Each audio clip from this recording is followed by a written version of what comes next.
I want to talk to you a bit today about relationship building with the school. Let's face it, you're going to be working with these folks over a number of years, whether it's in public school or secondary school. It's a number of years. If it's secondary school, you're looking 5 to 7 years. So you want to make sure that when you're working with these people that you have a good relationship, because that's a long time to go through. So how do we do that? How do we build relationships? Well, let me look at it from what do you do at the start? Who are the people that you work with? And how do you communicate to people? And then what you can do at the end of things here. So let's look at it from the start. So at the start, again, I'll go back to something I've said before about knowledge. You want to know what the system is about and how it works, so you want to go to your school board's policies, procedures, IEP guide, IPRC guide. And not because you want to come into these meetings when you meet as being, I know everything. It's no, put you on that same field so you can have a conversation. And that's really what it is. It's about having a conversation. So you set that up. You set up your IPRC. Go talk to the principal. Talk to him beforehand. That way you show that you're interested in learning about what the process is. And then at the same time, you can talk about your son and daughter. So you do that and you get to know them and they get to know you. Fantastic. Again, once the placement's in place and you're going to go to the school, go take a tour of that school. It's going to be great for your son and daughter. They're going to get to know where they're going, first of all, to lessen some of that anxiety. But again, chance to meet the teacher, chance to meet other people who might be involved in their lives. Great. You're sharing that knowledge that you know of your son and daughter. It's going to be a positive thing here. So just some simple things. And then when you go to the IEPs, again, it's the same thing. Talk to them about your son and daughter. You have all that knowledge that's there. And again, it's a conversation. It's not a one-way conversation. It's a two-way conversation. Listen to what they have to say. They'll listen to what you have to say. Again, it's on how you present it. So we'll talk a bit more about that. Learning who are the people involved here. You want to work with these folks over a number of times. And certainly there's a hierarchy like anywhere else. In a business, there's a hierarchy here. You have to know who you're going to talk to. So if it's a simple problem that can be solved with the teacher, you don't want to take it to the principal because you're just going to hurt people's feelings and that's not going to go well. You really want to know on who you are talking to and about the particular topics. Again, people will appreciate that. When you're talking to folks, again, you don't want to do it in an adversarial manner. You just want to have a conversation. Let's make life as normal as possible, folks here. Let's just have a conversation. You also want to know that your service coordinator, if you have one, or a service navigator, you want to make sure that the schools know who they are as well, because they can help. They can be part of the knowledge process. I've seen numerous times where we'd like to assume that teachers know things and different things, and they know a lot, don't get me wrong.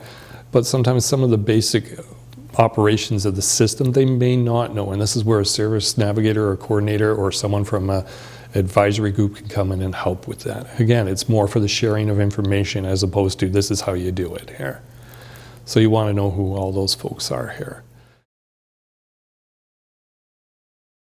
So one of the areas I mentioned is communication. To me, communication is key. You really have to be aware of how you say things and how they may be received here. I'll use emails as an example. For instance, you get an email, we tend to put emotions in there that aren't necessarily in there. So that's first of all, one of the reasons why it's great to meet in person, right? Because that way you can see that communication aspect. But you have to remember when you go into these meetings with the school and you're talking to these people, no one's there to be malicious. They want to work with you to make the best possible outcome for your son and daughter. So keep that in the back of your mind here.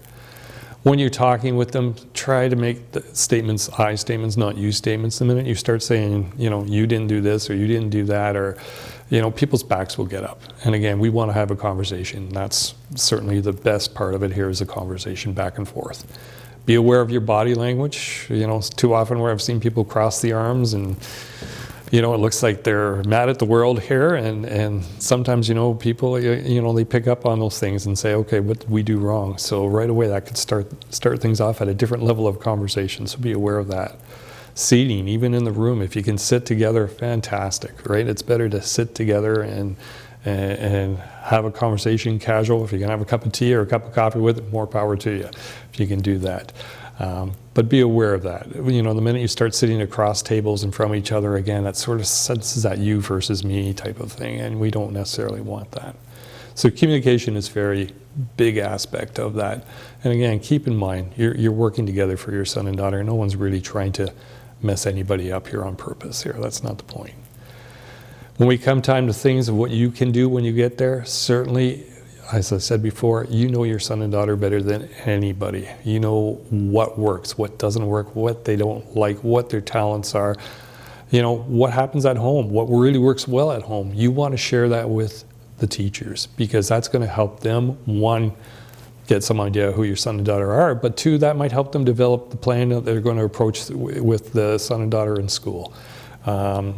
If they know what works at home, maybe it's something that can be done at school as well. So share that information.